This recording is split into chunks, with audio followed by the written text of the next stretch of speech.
strip the silk from her back, and bind her in cold iron. The high priest's voice echoed through the ruins of the sun-drenched citadel, sharp enough to bleed. If the blood of the Silver Peak is as holy as the legends claim, let the goddess witness its true shape. Shift, Leora, let the court see the animal that hides behind a princess's skin. Leora stood trembling, the iron collars biting into her wrists.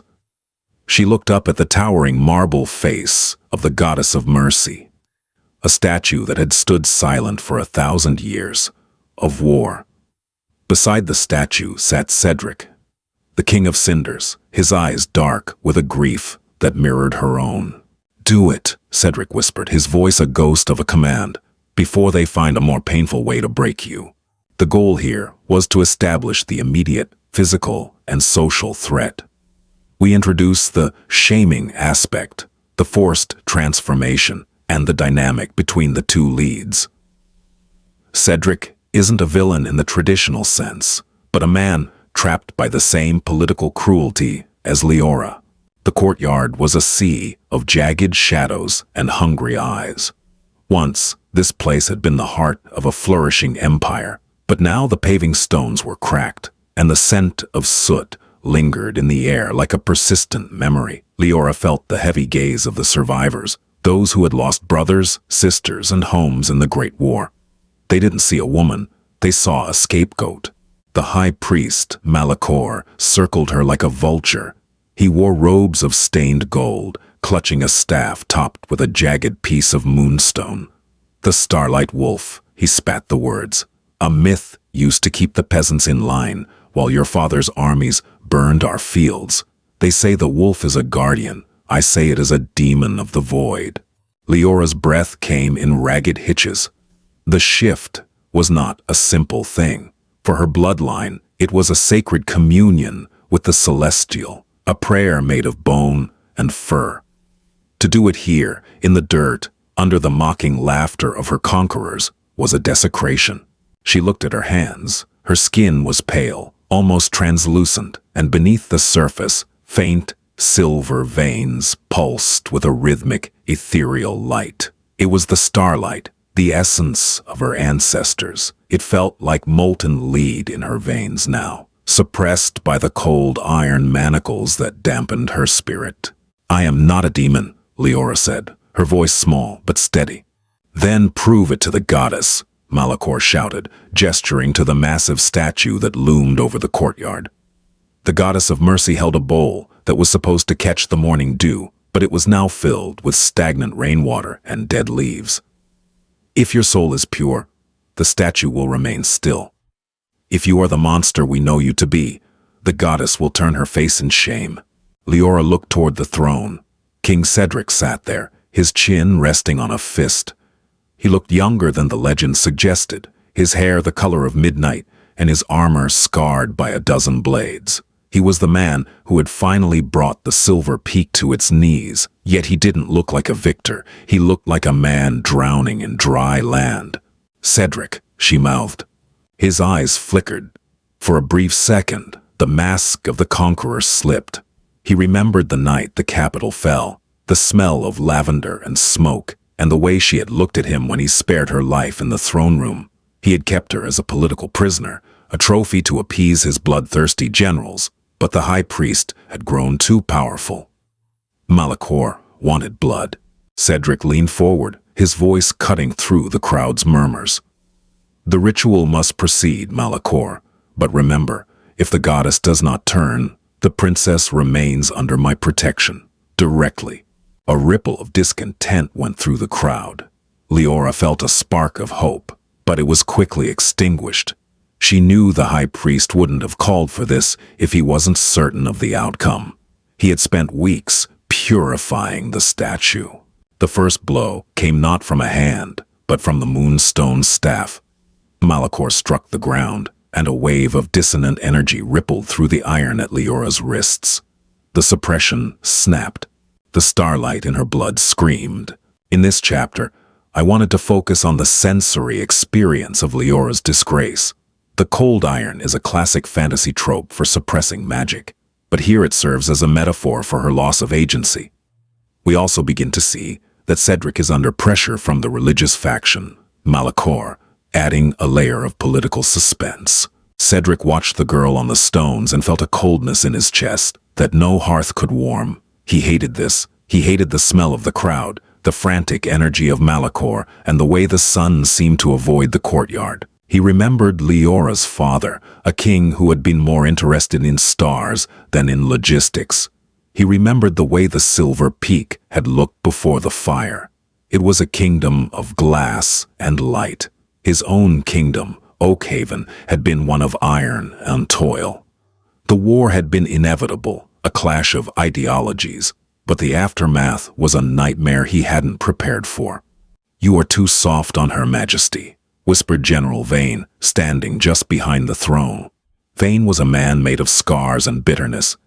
"She is the last of them. Until she is proven a beast, the people will still dream of the Silver Peak rising again. Break the dream, and you keep your crown." Cedric didn't respond. He focused on Leora. She was kneeling now, her head bowed. The silver light in her veins was becoming blinding. It wasn't the soft glow of a lantern. It was the harsh, piercing light of a collapsing sun. He saw her shoulders heave. The sound that came from her throat wasn't human. It was a low, vibrating hum that made the teeth of every man in the courtyard ache. "Shift to shame her bloodline," Malachor had said. The plan was simple: force her to turn into a terrifying, uncontrollable predator. The people would see the wolf and see a monster that needed to be put down. Then, Malachor would have the excuse to execute her, and Cedric's leniency would be forgotten.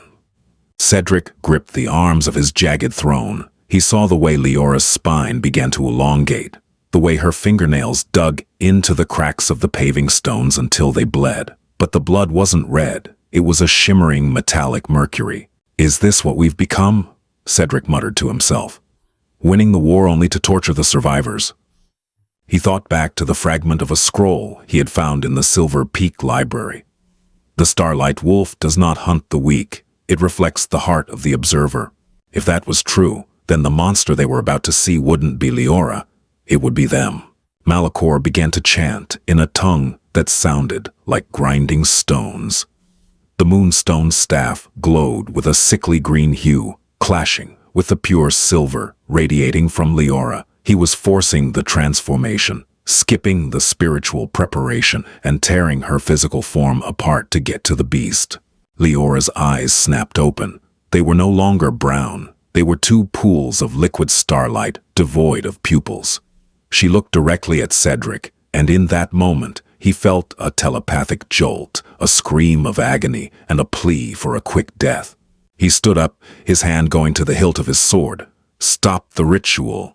"It is too late, Majesty," Malachor cried, his eyes wide with religious fervor. "Look, the beast emerges." This chapter shifts the focus to Cedric's internal conflict. We learn that Oakhaven, his kingdom, and Silver Peak, hers, were opposites. The Starlight Wolf lore is expanded here. It's not just a physical change, but a mirror. This sets up the unpredictable twist regarding the statue's reaction later. The sound of snapping bone filled the courtyard. It was a wet, sickening noise that silenced the crowd's jeers. Leora's body arched, her back curving into a bow as her human proportions vanished. White fur, as fine as spun silk and as bright as fresh snow, began to sprout from her skin. But it didn't happen all at once.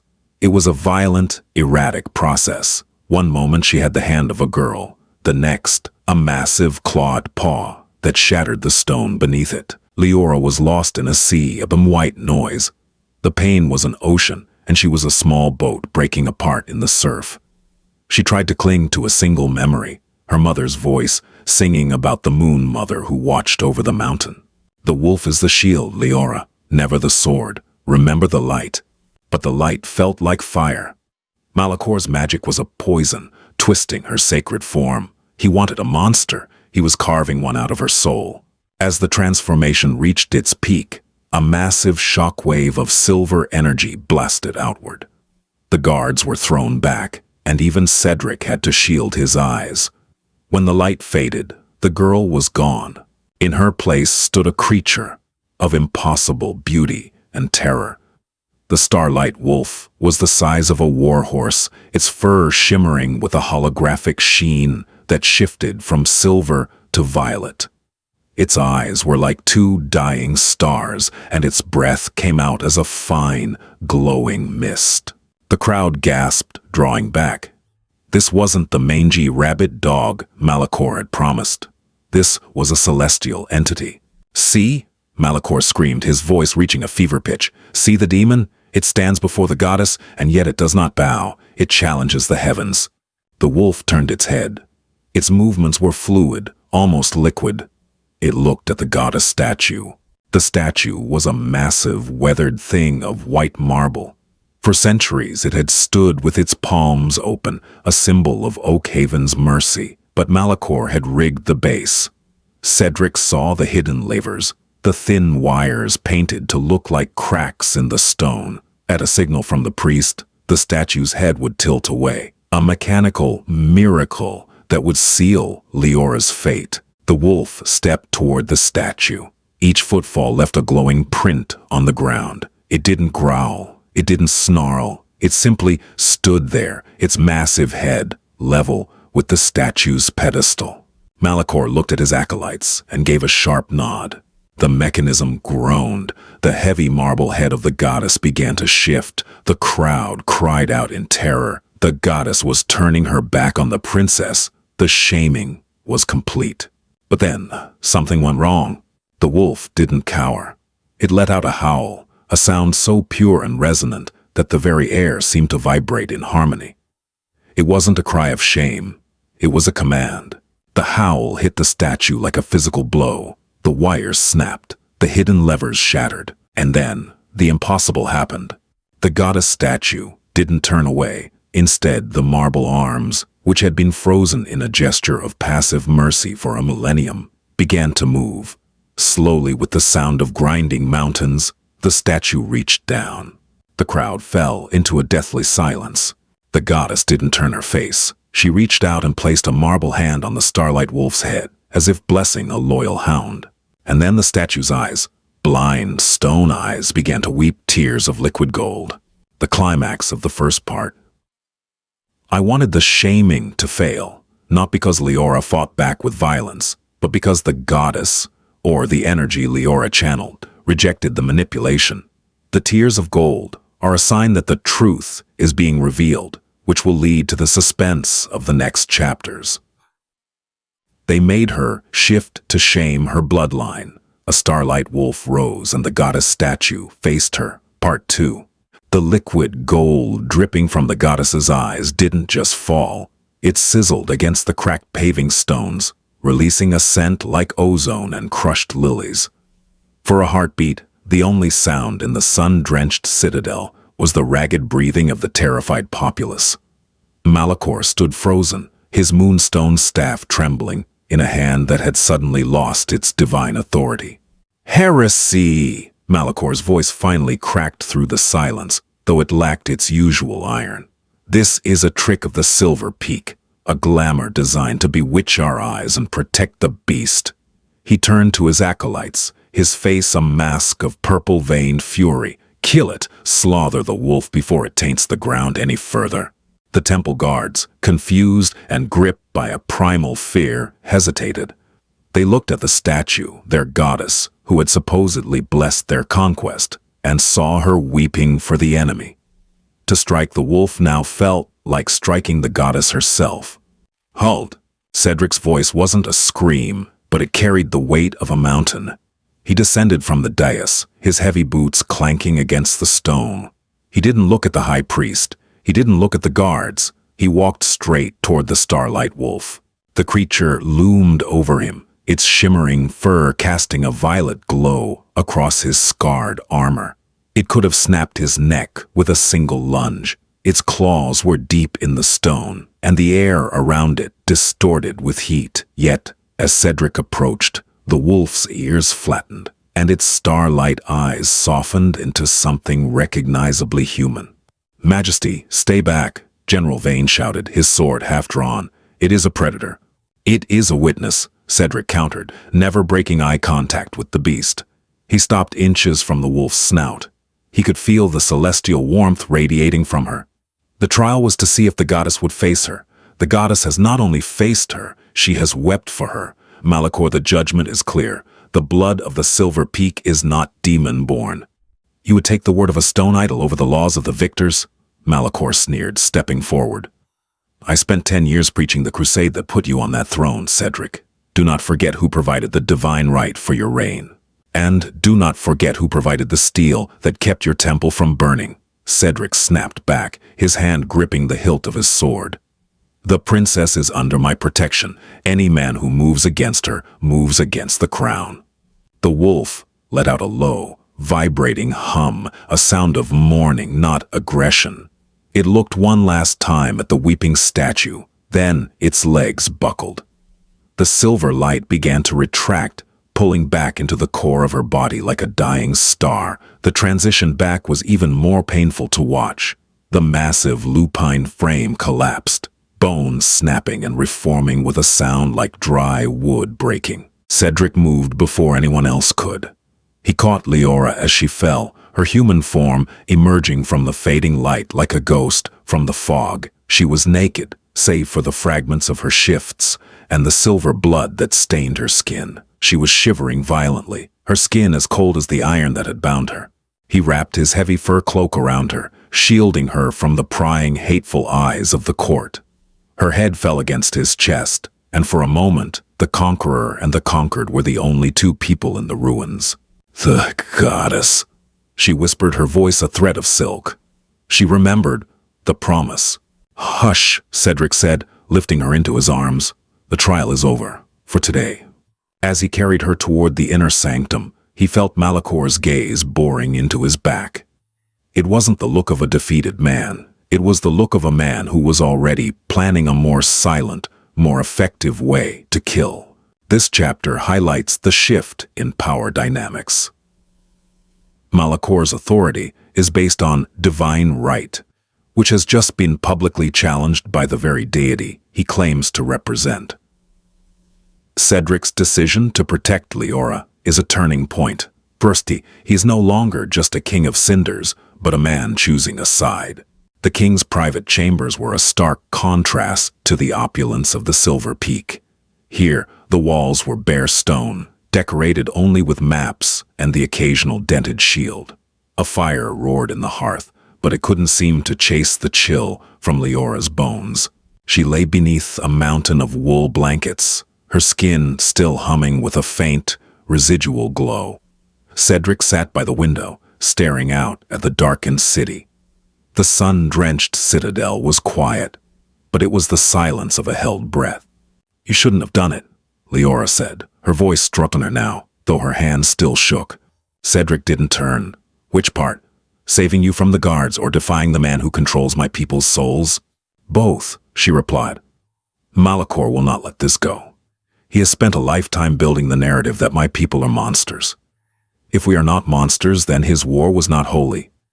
It was just a massacre." Cedric finally looked at her. The firelight played across the jagged scar on his cheek, a souvenir from the night his own father had died in the border skirmishes. "Maybe it was. My father told me the Silver Peak had a hoard of starlight that could turn the desert into a garden. He said you were hoarding it while our people starved in the dust. I believed him."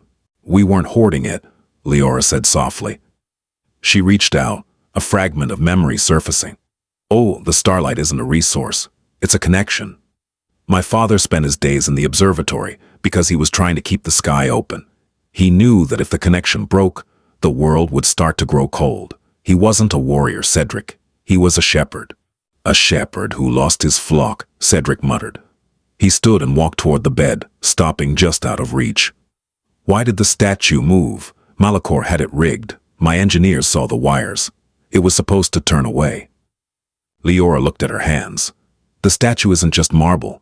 It was carved from the heartstone of the mountain. My great-grandmother, she didn't just rule. She shifted into the stone when she died. She became the goddess of mercy. She wasn't weeping because I was a monster. She was weeping because she saw what Malachor had done to her temple." The revelation hung in the air, heavy and dangerous. If the goddess was an ancestor of the Silver Peak, then the entire religion of Oakhaven was built on the bones of the people they had just conquered. Cedric sat on the edge of the bed, the weight of the crown visible in the slump of his shoulders. If that gets out, the city will burn. My own soldiers will feel they've been fighting for a lie. And Malachor knows it, Leora added. That's why he wanted me to shift. He thought the iron would corrupt the form. He thought the wolf would be a reflection of the pain he was inflicting. But he forgot one thing. What? The Starlight Wolf isn't a reflection of the shifter, Leora said, her eyes locking onto his. It's a reflection of the observer. I didn't see a monster when I looked at the statue. I saw a grandmother. And when I looked at you... She paused, the emotional tension thickening until it was a physical pressure in the room. "Well, what did you see in me, Leora?" Cedric asked, his voice barely a whisper. "I saw a man who wanted to be a king but ended up a jailer," she said. "I saw a man who was just as trapped by that throne as I am by these chains." Here we get the backstory fragment. The revelation that the goddess is Leora's ancestor is the unpredictable twist that recontextualizes the entire war. It turns a political conflict into a spiritual crisis. The bond between Cedric and Leora is deepening through shared trauma and the realization that they are both pawns. By the third day after the ritual, a strange phenomenon began to occur in the courtyard where Leora had shifted. In the cracks of the stone, where the liquid gold and silver blood had mingled, tiny sprouts appeared. By noon, they had blossomed into flowers the world hadn't seen in a generation, starlight roses. The petals were a deep, velvety crimson, but the edges shimmered with a pale blue light. They didn't need soil. They grew from the stone itself, fueled by the residual celestial energy.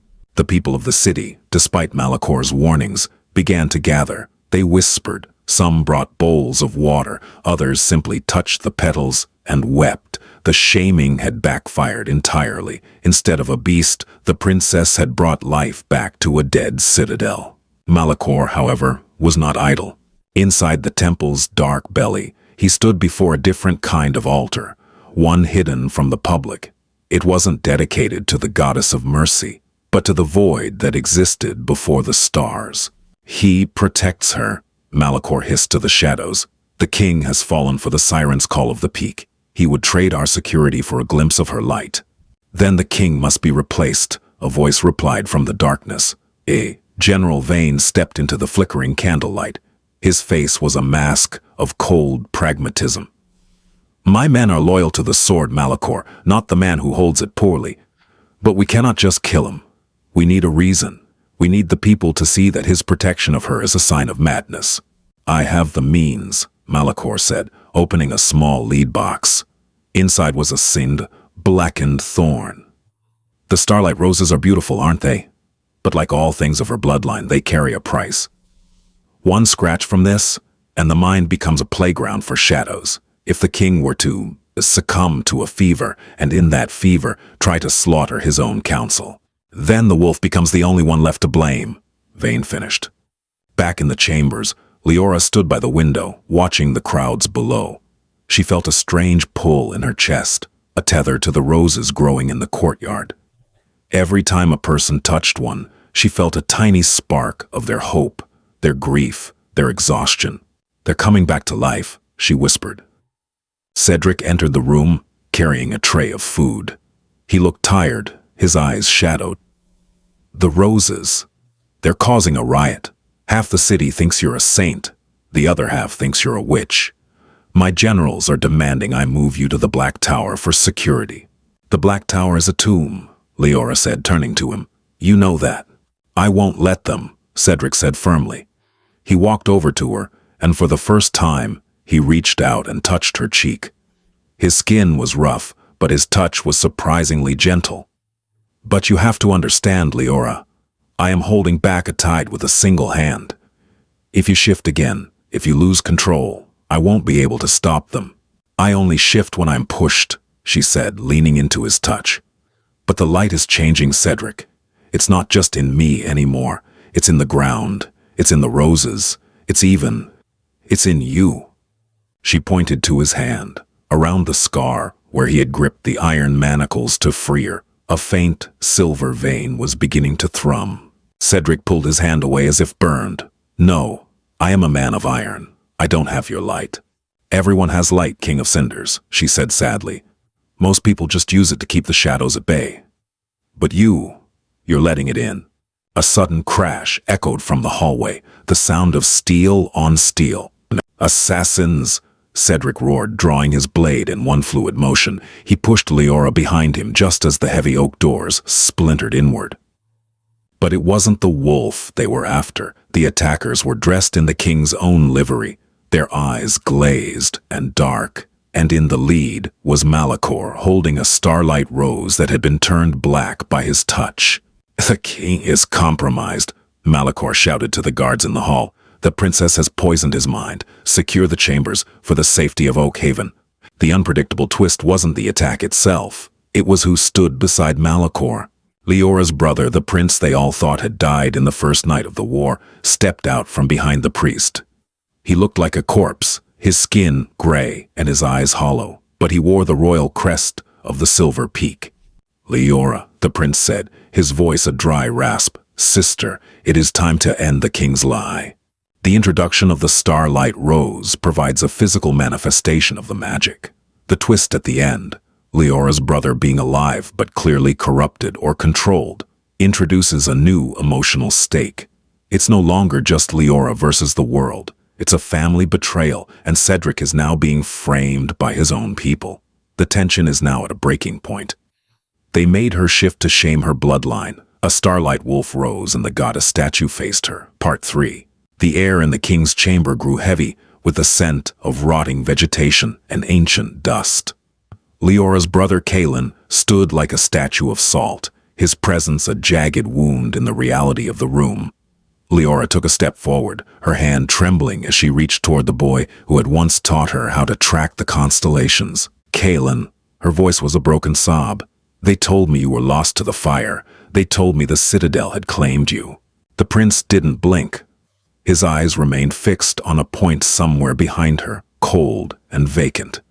"The fire did claim me, sister," he whispered, the sound like dry leaves skittering over stone.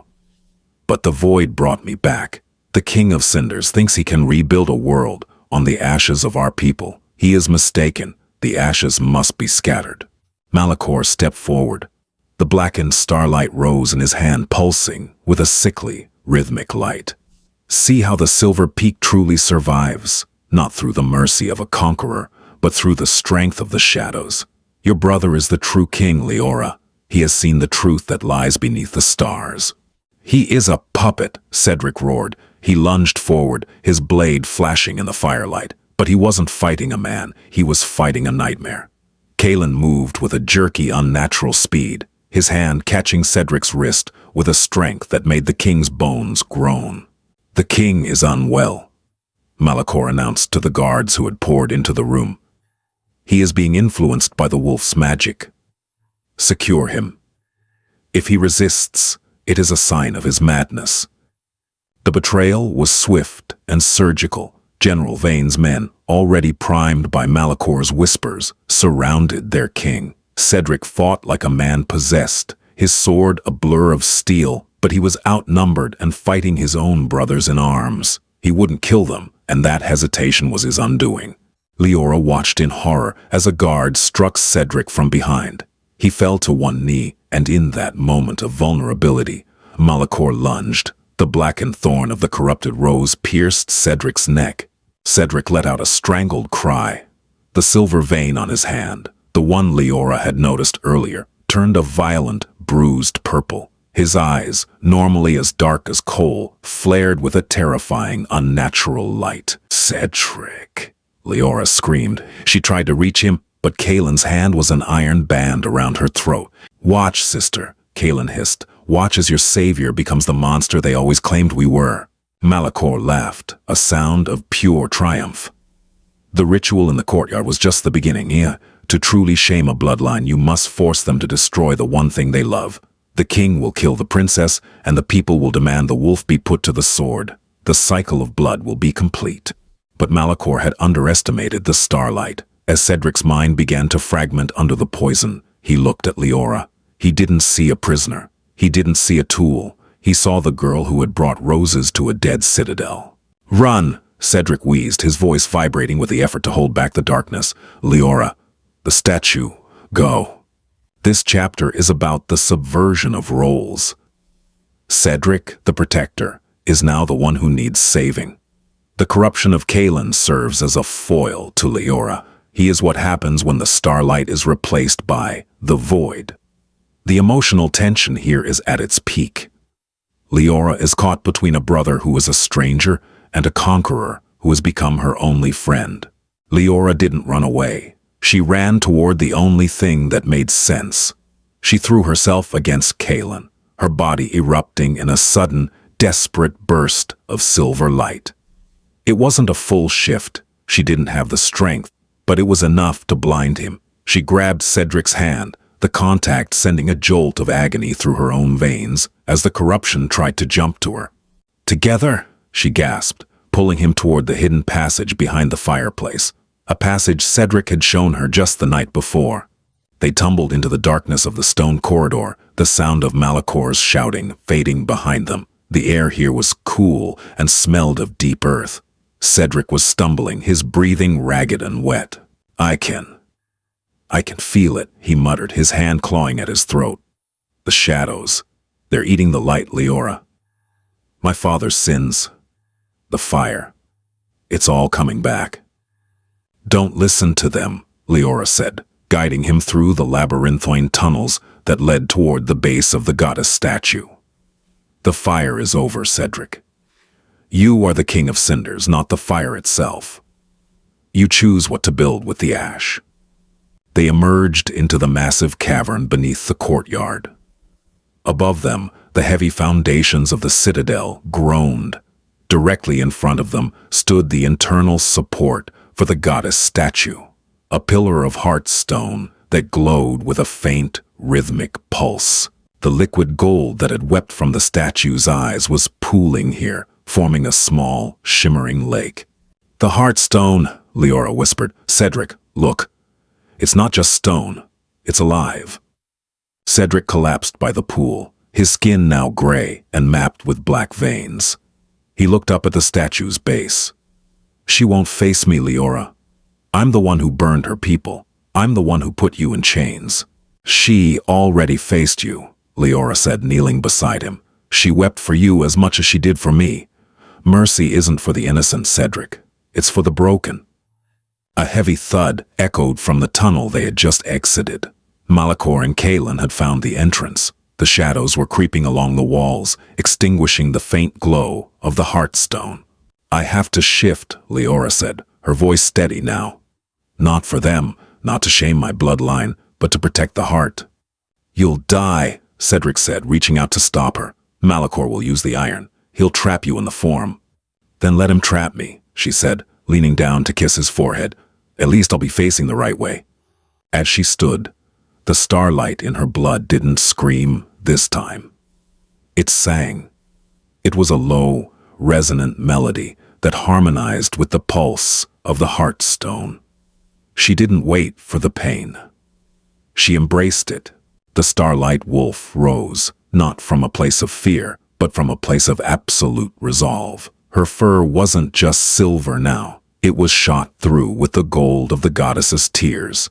She turned to face the entrance, her massive body shielding the dying king. The setting shifts to the underworld of the citadel, the literal foundations of their world. This chapter explores the theme of mercy as something for the broken.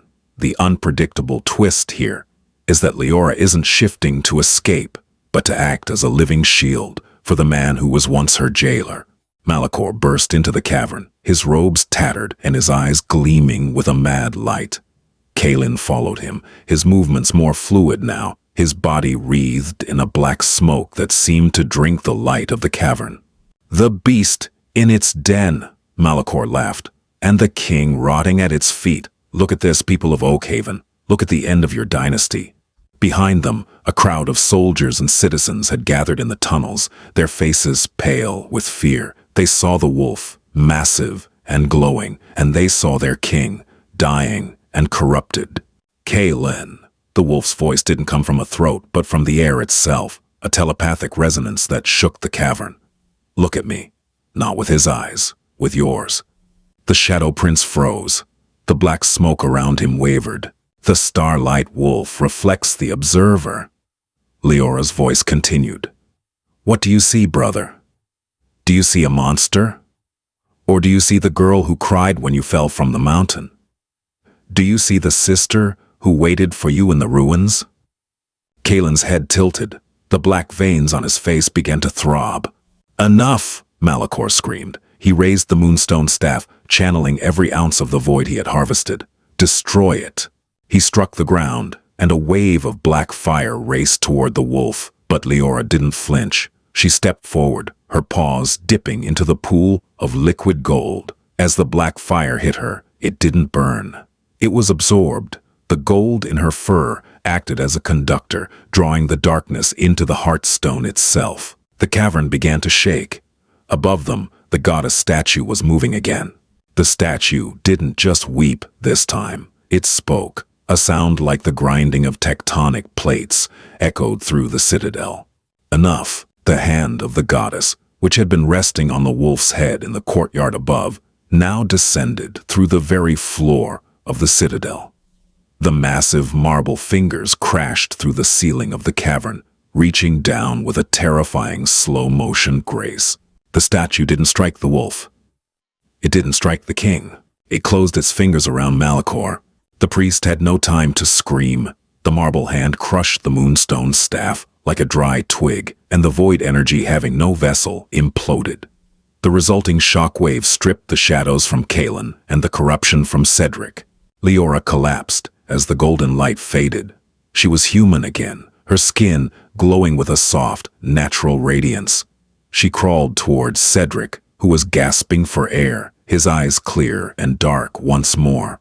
Kalen fell to his knees, the gray tint leaving his skin. He looked at his hands, then at Leora. The hollow look was gone, replaced by a devastating realization of what he had become. "Leora," he whispered. The goddess statue, its work done, became still once more. But it was no longer the goddess of Oakhaven. It had shifted its position. In the courtyard above, the statue was no longer facing the throne. It was facing the horizon, where the first light of a new dawn was beginning to break over the silver peak. The finale brings all the elements together: the mirror nature of the wolf, the physical intervention of the goddess, and the redemption of the prince.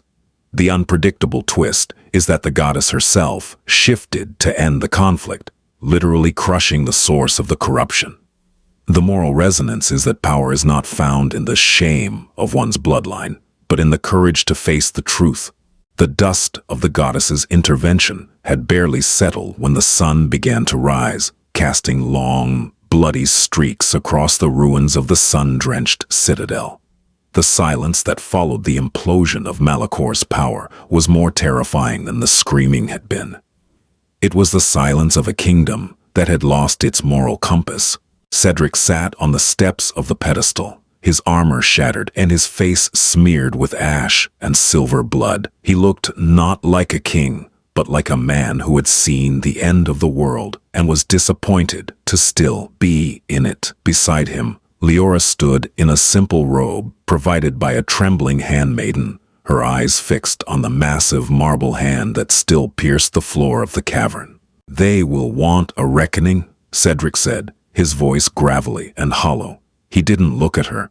The people didn't see a miracle, Leora. They saw their high priest crushed by their own goddess. They saw their king corrupted by shadows. They are afraid, and fear demands a sacrifice. "The sacrifice has already been made," Leora replied, her voice ringing with a newfound authority. She looked at the line of guards standing at the edge of the cavern, their spears lowered, their faces masks of uncertainty. "The void is gone. The corruption is purged. What more do they want?" "They want to know who to blame for the years of hunger," a voice called out. General Vane stepped forward from the shadows of the tunnel. He was unarmed, his hands raised, but his eyes were as sharp and calculating as ever. He had survived the shockwave by sheer luck, or perhaps by the cold pragmatism that had always defined him. The priest is dead, Majesty. But the people remember the fire you brought to the Silver Peak. They remember the sons they lost. You saved the princess, but did you save Oakhaven? Cedric stood up slowly, the movement causing him visible pain. He walked toward Vayne, the silver light in his veins now a faint, steady thrum. The war was fought on lies, Vayne. You heard the goddess. You felt the heartbeat of the mountain. We were told they were monsters, so we wouldn't feel the guilt of taking their land. Truth is a luxury for the full-bellied Cedric, Vayne countered. The granaries are empty. The winter is coming. If you do not give them a victory, they will find one in your execution. Leora stepped between them. I will give them a victory, not of blood, but of life. She pointed to the starlight roses that were already beginning to climb the marble fingers of the goddess. The roses aren't just flowers. They are the restoration of the soil. The starlight heals what the fire destroyed. Tell the people that the princess of the Silver Peak isn't a prisoner. She is the gardener. Vayne looked at the roses, then at Leora. For the first time, the general looked truly shaken. The people will not eat roses, princess. They will if the roses bring the rain, she said. And the rain is coming. Can't you feel the change in the air? Cedric looked at Leora, a flicker of hope in his eyes. He realized then that the Starlight Wolf wasn't just a protector of the bloodline. It was the herald of the world's rebirth. But to achieve that rebirth, they had to survive the next 24 hours of political maneuvering. Secure the citadel, Cedric commanded, his voice regaining its kingly resonance. Bring my council to the throne room, not as judges but as witnesses.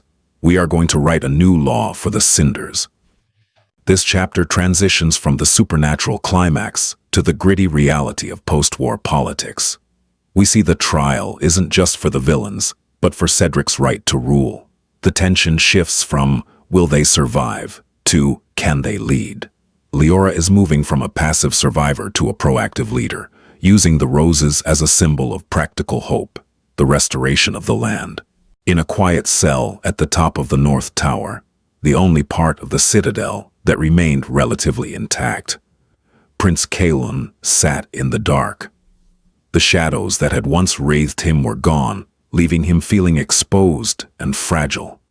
Every time he closed his eyes, he saw the face of the man he had almost killed, his own sister's protector. The door creaked open and Leora entered carrying a lantern. She sat on the stone bench across from him, the light carving deep shadows into the room. They say you haven't eaten, she said softly. Kalon didn't look up. I remember everything, Leora. I remember the smell of the void. It tasted like cold metal and forgotten names.